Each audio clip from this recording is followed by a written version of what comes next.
Bismillahirrahmanirrahim. Ini sambungan dari video yang pertama tentang kisah perjalanan hijrah para sahabat Nabi SAW.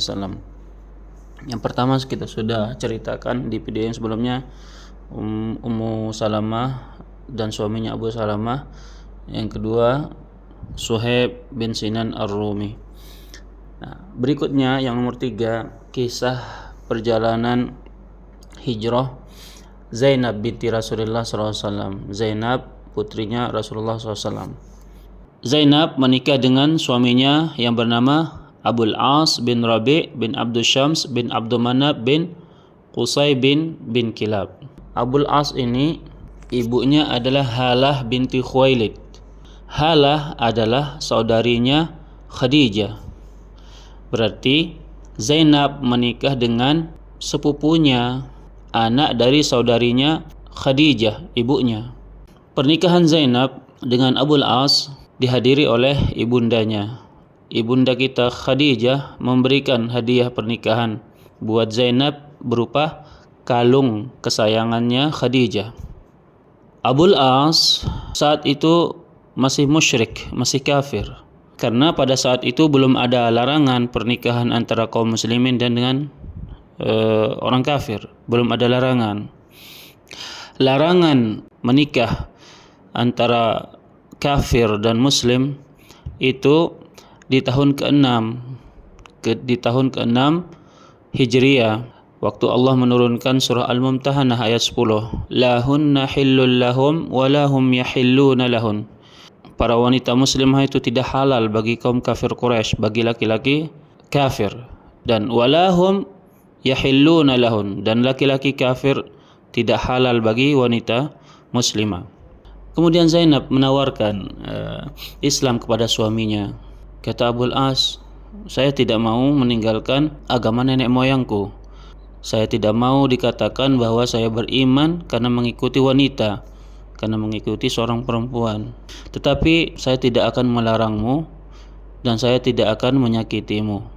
Saya tidak akan memusuhi ayahmu. Jadi seperti itu rumah tangga Zainab binti Rasulullah SAW. Rumah tangga beliau sangatlah rumit. Di sisi lain imannya dan juga ayahnya, di sisi lain suaminya. Sangat pelik kisah cinta mereka berdua. Di satu sisi ada ayahnya dan juga ada imannya. Di satu sisi ada cintanya, ada suaminya. Abul As sangat mencintai Zainab dan Zainab sangat mencintai Abul As. Kaum kafir Quraisy ingin menyakiti Nabi SAW. Mereka mendatangi Abul As. Dia mengatakan, wahai Abul As, ceraikan Zainab, ceraikan istrimu. Kita akan menikahkanmu dengan wanita Quraisy yang mana saja yang kamu pilih, mana saja yang kamu mau dari wanita-wanita Quraisy, kami akan menikahkanmu dengannya, asalkan kamu menceraikan Zainab. Tujuannya apa? Agar Nabi SAW merasa sedih. Mereka ingin menyakiti Nabi SAW dengan melihat penderitaan putrinya. Orang tua mana yang tidak akan sedih tatkala putrinya bercerai? Tetapi apa jawaban Abul As? Tidak, demi Allah, selamanya tidak akan saya akan menceraikan Zainab, dan saya tidak akan mau mengganti Zainab dengan wanita lain untuk selama-lamanya. Dan saya tidak akan mau juga menduakan Zainab. Saya tidak akan mau ada wanita lain bersama dengan Zainab. Begitu besar cinta Abul As kepada Zainab. Dia tetap mempertahankan Zainab binti Rasulullah SAW, walaupun pada saat itu Abul As masih di dalam kekafiran. Rasulullah SAW pun mengakui bahwa Abul As adalah seorang menantu yang baik. Kata Nabi SAW, haddatsani fasaddaqani wa wa'adani fawaffali. Abul As memberikan janji kepadaku dan dia menepatinya. Abul As berjanji kepadaku dan dia menepati janjinya. Itulah gambaran keluarga Zainab binti Rasulullah SAW. Sebuah keluarga yang berbeda agama, sebuah keluarga yang berbeda keyakinan, tetapi saling menghormati. Kemudian setelah kaum muslimin berhijrah ke Madinah, termasuk Rasulullah SAW, tidak ada tersisa kaum muslimin di Mekah kecuali mahbus, orang yang terbelenggu, yang terpenjara, orang yang benar-benar tidak bisa berangkat untuk hijrah, seperti para budak dan orang-orang yang tidak punya kemampuan untuk berhijrah. Termasuk Zainab binti Rasulullah SAW. Beliau tidak bisa meninggalkan suaminya, dan kalaupun dia bisa meninggalkan suaminya, dia tidak akan diberikan izin oleh suami dan keluarga suaminya. Jadi Zainab berpisah dengan keluarganya. Tertinggallah dia di Mekah dengan orang-orang asing. Hiduplah Zainab sendiri bagaikan orang asing, jauh dari kaum muslimin, jauh dari bapaknya, jauh dari keluarganya. Sampai di tahun kedua Hijriah terjadilah perang Badar, perang pertama kaum muslimin, antara kaum muslimin dengan kaum kafir Quraisy Makkah. Itu terjadi pada tahun kedua Hijriah, hari Jumat, pagi Jumat tanggal 17 bulan Ramadan tahun kedua Hijriah. Namanya perang Badar. Abul As saat itu dia ikut berperang di barisan kaum kafir Quraisy. Pada perang ini kaum muslimin alhamdulillah menang. Ada sekitar 70 orang kaum kafir Quraisy yang mati. Semua dedengkot pemimpin kaum kafir Quraisy yang telah menyakiti Nabi SAW dan kaum muslimin selama di Mekah, mereka hampir semuanya mati di perang ini, di perang Badar.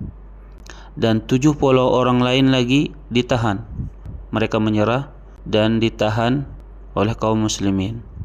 Abul As termasuk dari 70 orang yang ditawan. Zainab bimbang. Di satu sisi ada ayahnya, di sisi lain ada suaminya. Jadi dia gelisah. Dia terus mencari informasi. Bagaimana dengan bapaknya?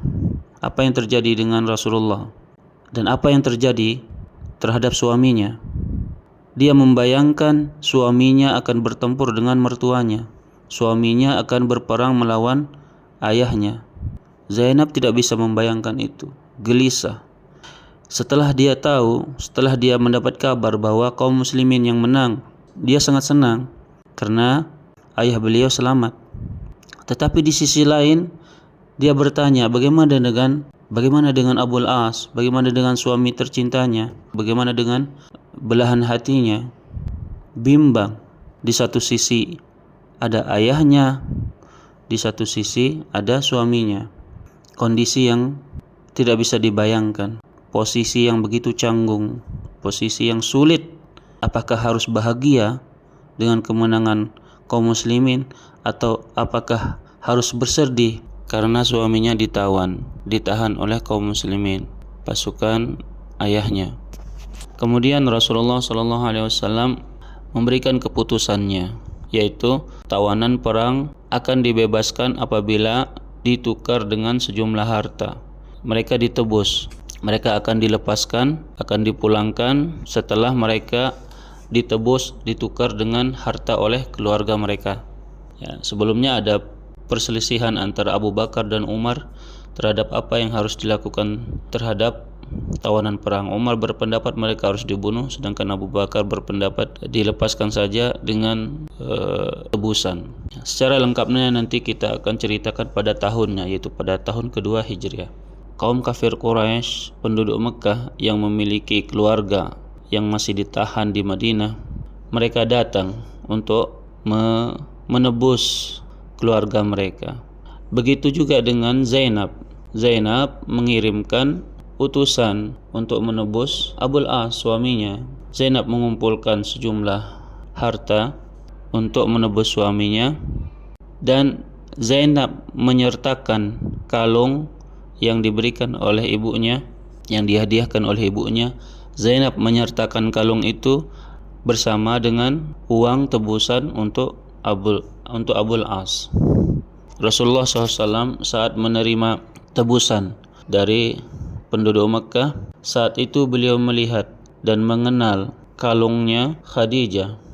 Beliau tidak kuat menahan kesedihan di dalam hatinya saat melihat kalung yang biasanya dipakai oleh Khadijah. Beliau teringat masa-masa yang dilalui bersama Khadijah karena melihat kalung itu. Saat melihat kalungnya Khadijah berada di hadapannya, beliau bertanya, "Ini tebusannya siapa?" Kata para sahabat, "Itu adalah tebusannya Abul As, ya Rasulullah." Rasulullah SAW bersedih, dan sahabat Rasulullah SAW dan para sahabat melihat kesedihan di muka Rasulullah SAW. Rasulullah teringat akan Khadijah. Beliau teringat perjuangannya Khadijah, pengorbanannya Khadijah, dan beliau teringat Fatimah, putrinya yang jauh dari keluarga dan tentunya merasa kesepian, jauh dari kaum muslimin, jauh dari bapaknya. Rasulullah SAW tidak bisa menyembunyikan kesedihan di raut muka beliau. Para sahabat melihat itu semua, dan Rasulullah bertanya, bolehkah kalian melepaskan Abul As dan mengembalikan kalungnya Zainab? Kata para sahabat, tentu ya Rasulullah, tentu ya Rasulullah. Akhirnya Abul As dilepaskan begitu saja tanpa tebusan. Sebelum Abul As berangkat pulang ke Mekah, Rasulullah SAW meminta Abul As untuk melepaskan Zainab, untuk mengizinkan Zainab berhijrah ke Madinah. Kemudian Abul As berjanji akan melakukannya. Pulanglah Abul As ke Mekah dan dimulailah kisah hijrahnya Zainab. Abul As pulang ke Mekah dan disambut oleh istrinya.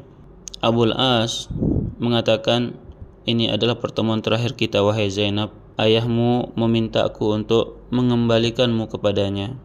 Kata Zainab, "Baik wahai suamiku, kalau memang itu adalah permintaan ayahku. Kalau memang itu permintaan ayahku dan kamu telah menyetujuinya dan kamu juga telah setuju." Rasulullah SAW mengutus Zaid bin Harithah dan juga seorang pemuda dari kaum Ansar untuk menjemput Zainab dan menunggu Zainab di Ya'jaj, berada di luar Mekah. Rasulullah meminta Zaid dan seorang dari kaum Ansar untuk menunggu Zainab di sana. Kita kembali ke Zainab. Zainab bersiap-siap menyiapkan segala sesuatunya. Datanglah Hindun binti Uqbah. Hindun binti Uqbah berkata, "Wahai Zainab, kami mendengar kabar bahwa kamu akan menyusul bapakmu di Madinah. Jangan kau lakukan itu, wahai Zainab. Sebutkan apa saja yang kamu inginkan, saya akan memberikan." Zainab tidak mau ketahuan oleh siapapun. Zainab mengatakan, "Tidak, kabar itu tidak betul. Saya tidak akan berhijrah ke Madinah. Saya akan tetap di sini bersama suamiku." Kemudian setelah Zainab selesai bersiap-siap, datanglah Kinanah bin Rabi', yaitu saudaranya Abul As. Datang dengan membawa onta yang di atas onta itu ada seperti kemah kecil. Biasanya onta seperti itu adalah digunakan untuk ibu-ibu atau wanita bersama anak-anaknya yang kecil. Datanglah Kinanah bin Rabi', saudaranya Abul As, dengan membawa onta itu. Kemudian setelah Zainab naik di atas onta bersama anak-anaknya dan berjalan, terdengarlah kabar berita itu oleh kaum kafir Quraisy yang pada saat itu sedang berada di dalam kesedihan karena telah kekalahan berperang melawan Nabi Muhammad SAW. Mereka merasa terhina karena kekalahan dalam peperangan. Mereka mendengar bahwa Zainab akan keluar dari Mekah. Mereka mengejarnya, mereka mencegatnya. Yang pertama kali mencegatnya adalah Habbar bin Al-Aswad bin Al-Muttalib bin Asad. Dia berdiri di depan Kinanah bin Rabi' sambil menghunuskan tombaknya. Zainab pun ketakutan. Kemudian Kinanah bin Rabi' turun. Dia turun, kemudian dia mengambil busur dan panahnya. Kinanah bin Rabi' berkata, "Menjauhlah, kalau tidak panah ini akan membunuhmu. Demi Allah, siapa saja yang menghalangi saya akan saya panah." Tak lama kemudian datanglah Abu Sufyan. Abu Sufyan maju mendekat dan berkata, "Wahai Kinanah, kamu kurang bijak, kamu salah. Tidakkah kamu melihat keadaan kami? Kami sedang terpuruk, kami sedang mendapat musibah, kami sedang meratapi kekalahan kami sedang meratapi keluarga kami yang masih terluka akibat peperangan bersama Muhammad. Lalu kamu keluar di siang bolong membawa Zainab di depan kami. Tidakkah kamu terlalu kejam? Kamu keluar di depan mata kami dengan membawa putrinya Muhammad. Itu sangat menghina dan merendahkan kami. Kamu menambahkan musibah di atas musibah kami. Kami barusan saja dikalahkan oleh Muhammad. Kami baru saja mendapat kekalahan dari Muhammad, dan sekarang kamu keluar di depan kami di siang bolong membawa putrinya Muhammad. Bukankah itu melecehkan kami, merendahkan kami? Kami akan merasa semakin terhina. Kami tidak membutuhkan, kami tidak ingin menahan Zainab. Kami tidak membutuhkan itu. Tetapi kondisi dan situasinya tidak pas. Kami tidak ingin menahan Zainab, tetapi lihat kondisi kita sekarang. Kita sedang bersedih karena barusan saja dikalahkan oleh Muhammad. Sekarang putrinya keluar dengan terang-terangan di depan kami. Kami akan merasa sangat dikalahkan, sangat hina. Kami tidak menginginkan, kami tidak ingin menahan putrinya Muhammad. Kami tidak ingin menahan Zainab, tetapi kamu kurang bijak. Langkahmu salah, caramu salah. Sebaiknya kamu harus kembali, dan jika kamu ingin membawa Zainab keluarlah di malam hari di saat orang-orang tidak menyadarinya. Akhirnya Zainab kembali ke rumahnya dan dia menunggu di situ beberapa malam. Setelah dia menunggu beberapa malam, keluarlah Zainab diantar menemui Zaid bin Harithah di tempat yang sudah ditunggu sampai bertemu dengan Rasulullah SAW di Madinah. Itulah lika-liku kehidupan Zainab bersama suaminya Abul As. Begitulah kisah hijrahnya Zainab binti Rasulullah SAW. Sekarang Zainab tinggal di Madinah bersama ayahnya, tetapi jauh dari suaminya. Di tahun ke-6 Hijriah, Abul As keluar ke Syam membawa dagangan penduduk Mekah. Dia diberikan kepercayaan oleh penduduk Mekah untuk membawa dagangan-dagangan mereka. Saat kembali dari perniagaannya, beliau untung banyak. Abul As saat pulang, dia bertemu dengan tentaranya Zaid bin Harithah. Akhirnya barang-barang yang dibawa oleh Abul As diambil semua oleh tentaranya Zaid bin Harithah. Adapun Abul As, dia kabur malam-malam dan masuk ke rumahnya Zainab. Zainab bertemu dengan Abul As. Betapa kagetnya Zainab. Zainab mengatakan, "Apakah kamu datang untuk beriman, untuk masuk Islam?" Kata Abul As, "Tidak wahai Zainab, saya datang ke sini meminta perlindunganmu." Kata Zainab, "Tenang, baiklah wahai Abul As, tetap di sini, saya akan menjamin keselamatanmu." Waktu salat subuh, Zainab berteriak dari belakang masjid, di saf wanita paling belakang. Zainab berteriak, "Wahai kaum muslimin, dengarkan bahwasanya Abul As telah datang kepadaku meminta jaminan. Maka dengarkanlah, aku telah menjamin Abul As. Aku telah menjamin Abul As." Rasulullah menoleh dan bertanya kepada para sahabatnya, "Kalian mendengarkan itu?" Para sahabat mengatakan, "Iya ya Rasulullah." Kemudian Rasulullah SAW mendatangi Zainab dan Abul As. Rasulullah berpesan kepada Zainab, "Perlakukanlah Abul As dengan baik. Dia bukan orang lain. Dia adalah sepupumu. Dia adalah bapak dari anak-anakmu. Perlakukanlah Abul As dengan baik. Jamulah Abul As dengan sebaik-baiknya. Tetapi kamu tidak boleh berhubungan dengan Abul As karena kamu tidak halal. Karena kamu sudah tidak halal lagi bagi Abul As." Kemudian Rasulullah SAW, karena kasihan melihat Zainab, Rasulullah SAW mengutus utusan menemui tentara Zaid bin Harithah yang sedang berjaga, yang sudah mengambil barang-barangnya Abul As. Utusan itu mengatakan, "Rasulullah mengutusku untuk bertanya, bolehkah barang-barangnya Abul As itu dikembalikan? Itu akan menyakiti Zainab, itu akan melukai hatinya Zainab. Apabila Zainab terluka hatinya, maka Rasulullah akan terluka juga hatinya. Tetapi kalau kalian tidak setuju, maka itu adalah memang hak kalian. Itu adalah memang hak kalian." Kata Zaid dan para tentaranya, tentu kami akan melepaskannya. Tentu kami akan setuju untuk melepaskan barang-barangnya Abul As. Maka Abul As kembali ke Mekah dengan aman dan tidak kurang satu pun. Setelah Abul As sampai di Mekah, dia disambut oleh orang-orang Mekah, dan setelah membagikan semua amanah dan harta-harta mereka, Abul As berkata, "Ya ma'syara Quraisy, apakah semua dari kalian sudah mendapatkan jatahnya?" Orang-orang Quraisy berkata, "Iya wahai Abul As, sudah. Terima kasih banyak wahai Abul As. Kami tidak salah memilihmu. Engkau adalah orang yang amanah dan orang yang bertanggung jawab." Kata Abul As, "Baik, kalau memang sudah semua, dengarkan saya. Asyhadu an la ilaha illallah wa asyhadu anna Muhammadar Rasulullah. Ketahuilah bahai penduduk Mekah, mulai saat ini Abul As sudah beriman, sudah masuk Islam. Demi Allah, seharusnya saya sudah beriman dan bersyahadat di depan Nabi Muhammad di Madinah.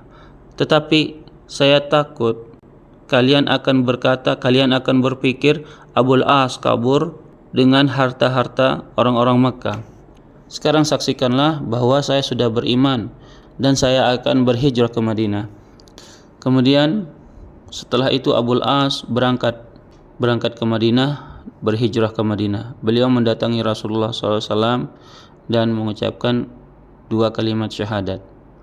Abul As bertanya kepada Rasulullah, "Ya Rasulullah, izinkan aku untuk kembali bersatu dengan Zainab." Rasulullah SAW memegang tangannya Abul As dan mengantarnya dan mengatakan, "Wahai Zainab, Abul As meminta izin kepadaku. Apakah kamu menerimanya?" Zainab langsung memerah mukanya, pipinya. Mereka berpisah, tetapi cinta mereka masih abadi, tidak berkurang sedikit pun. Mereka bersatu kembali di atas akad pernikahan yang baru. Tetapi kebahagiaan itu tidak lama, hanya berjalan 1 tahun, karena Zainab meninggal. Setelah itu Zainab meninggal dunia. Abul As menangis. Beliau berkata, "Ya Rasulullah, saya tidak bisa hidup tanpa Zainab." Begitu besar cinta Abul As terhadap Zainab, dan begitu besar juga pengorbanan dan cinta Zainab terhadap suaminya. Kisah mereka kita bisa mengambil banyak hikmah dan pelajaran bagi kita. Zainab binti Rasulullah SAW meninggal di tahun 8 Hijriah. Kemudian Abul As meninggal di tahun 12 Hijriah di zaman Abu Bakar As-Siddiq. Adapun anak-anak mereka, anaknya Zainab dari Abul As, yang pertama Ali, yang kedua Umamah.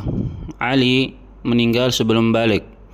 Adapun Umamah, beliau hidup sampai di zamannya Muawiyah bin Abi Sufyan, pemerintahan Muawiyah bin Abi Sufyan.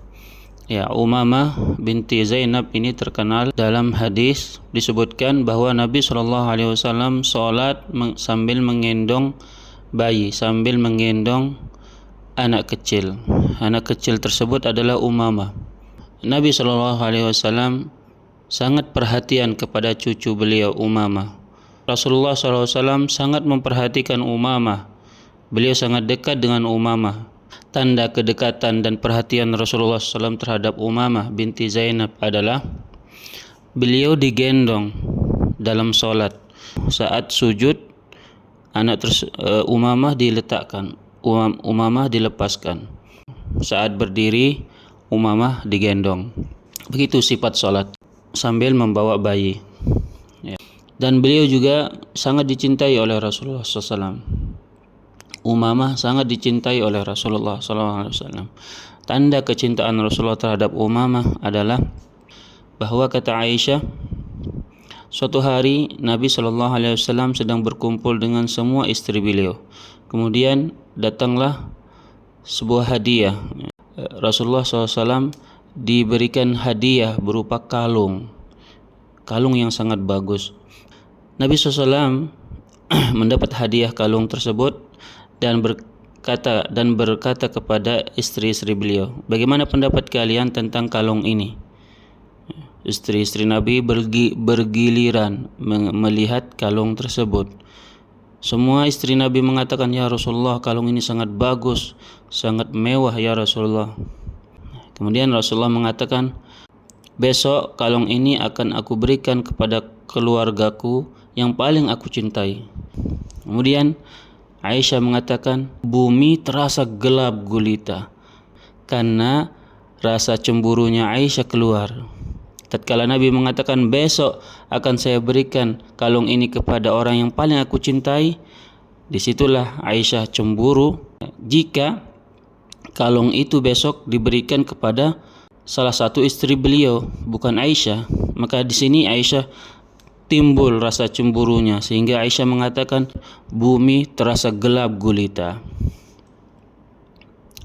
Kemudian keesokan harinya istri Nabi semuanya berkumpul. Mereka semua menanti siapakah yang akan mendapat kalung tersebut.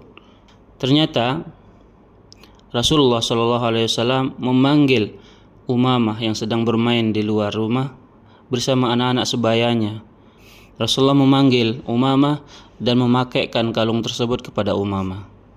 Kata Aisyah, "Kami ridha dan kami bersyukur bahwa kalung itu jatuh dan diberikan kepada Umamah binti Zainab." Ya, andaikan kalung tersebut jatuh kepada salah satu istri beliau, maka akan timbul rasa kecemburuan antara istri-istri Nabi SAW. Jadi bukan masalah perkara siapakah yang akan mendapat kalung, siapakah yang akan mendapat kalung tersebut. Memang kalung tersebut mewah dan semua istri Nabi menginginkan, tetapi permasalahannya adalah bukan di kalungnya. Permasalahannya adalah siapakah istri Rasulullah yang akan mendapat predikat istri dan keluarga beliau yang paling beliau cintai. Itu dia masalahnya. Itulah sebabnya kenapa Aisyah mengatakan bumi menjadi gelap tatkala Rasulullah mengatakan, "Besok akan saya berikan kalung ini kepada keluargaku yang paling aku cintai." Ya, itulah Umamah binti Zainab, cucu pertama Nabi SAW. Kalau kita melihat dari sikap Rasulullah terhadap Umamah, tidak salah sebagian perkataan orang-orang di desa kita mengatakan bahwa cintanya seseorang itu akan berpindah dari anak ke cucunya. Ketika seseorang memiliki cucu, dia sangat mencintai cucunya melebihi cintanya kepada anaknya sendiri. Itulah Zainab. Zainab adalah putri Rasulullah SAW yang paling besar. Putri Rasulullah SAW ada 4 dan putra Rasulullah SAW ada 3. Putri beliau yang pertama Zainab, meninggal di tahun 8 Hijriah. Yang kedua Ruqayyah, meninggal di tahun 2 Hijriah. Yang ketiga Ummu Kulthum, meninggal di tahun 9 Hijriah. Yang keempat Fatimah, meninggal di tahun 11 Hijriah, yaitu 6 bulan setelah Nabi SAW meninggal. Semua putri Nabi SAW menikah dengan sahabat yang mulia semuanya. Yang pertama Zainab menikah dengan Abul As. Ya, Abul As siapa? Abul As sepupunya Zainab. Kemudian dari jalur nasab Rasulullah, Abul As juga sangat dekat. Kemudian Ruqayyah dan Ummu Kulthum itu Ruqayyah dan Ummu Kulthum itu dinikahi oleh Utsman bin Affan. Setelah Ruqayyah meninggal, Rasulullah menikahkan Utsman dengan Ummu Kulthum. Tatkala Ummu Kulthum meninggal, Rasulullah bersabda, "Jika seandainya aku memiliki putri yang lain, akan aku nikahkan dengan Utsman bin Affan." Begitu percayanya Rasulullah SAW terhadap sahabat Utsman bin Affan. Fatimah radhiyallahu anha menikah dengan Ali bin Abi Thalib. Kita tahu siapa Ali bin Abi Thalib, sepupunya Nabi SAW. Ya, Fatimah Sayyidah Ahlul Jannah dan ibunda Hasan dan Husain, cucu Rasulullah SAW. Adapun putra Rasulullah SAW yang masyhur ada 3. Yang pertama Qasim, yang kedua Abdullah At-Tayyib atau Abdullah At-Tahir, yang ketiga Ibrahim. Ya, Semua putri dan putra Nabi SAW itu berasal dari Khadijah radhiyallahu anha kecuali Ibrahim. Ibrahim lahir dari Maria Al-Qibtiyah. Siapa Maria Al-Qibtiyah? Nanti kita akan jelaskan secara detailnya pada waktunya yang tepat. Putra beliau yang pertama hidup cuma 2 tahun saja. Lahir sebelum ada Islam, sebelum Nabi SAW diutus menjadi Nabi dan Rasul. Ya. Sebelum Islam, Rasulullah SAW dipanggil dengan nama anaknya, Abul Qasim. Ya, Rasulullah dipanggil dengan Abul Qasim. Wahai Abul Qasim. Ya, nama anak beliau. Kemudian Abdullah At-Tayyib, dan yang ketiga adalah Ibrahim. Semua anak Nabi SAW yang laki-laki, tidak ada yang berumur lebih dari 2 tahun. Tidak ada yang berumur lebih dari 2 tahun. Semua meninggal kecil. Ibrahim cuma hidup 17 sampai 18 bulan saja. Ibrahim lahir di tahun 8 Hijriah dan meninggal di tahun 10 Hijriah. Semua anak Nabi SAW itu meninggal di hadapan Nabi SAW. Meninggal tatkala Rasulullah SAW masih hidup, kecuali Fatimah. Fatimah meninggal 6 bulan setelah Nabi SAW meninggal. Adapun siapa Maria Al-Qibtiyah, ibunda Ibrahim, ibunya Ibrahim, nanti kita akan jelaskan pada waktunya. Oke.